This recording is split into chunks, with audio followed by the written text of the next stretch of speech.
నిజంగా బీటెక్ పిల్లలకి technical knowledge లేదు. నేను అందరినీ తప్పు పట్టొద్దును. నేను అనేది ఏంటంటే ఐఎమ్ నాట్ జనరలైజింగ్.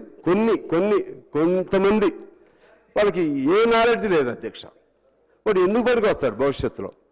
కనీసం కమ్యూనికేషన్ ఉండదు, తర్వాత సబ్జెక్ట్ నాలెడ్జ్ ఉండదు, వాడు ఏం చేయాలో తెలియదు.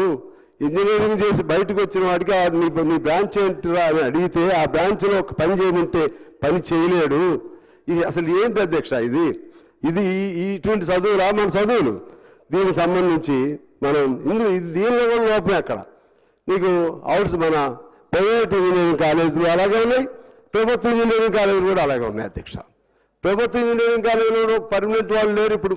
అంత కాంట్రాక్టు, అవుట్సోర్సింగ్, లేకపోతే అవర్ బేస్డ్, ఇంకా ఏదో రకరకాలు నేను చదువుతా. ఒకే జాబ్ చేస్తారు, ఒకే తరహా ఉద్యోగం, ఒకే తరహా టైం ఉంటుంది, కానీ విడివిడి పేర్లతో. అంటే ఏంటి? జీతం తక్కువ ఇవ్వాలి.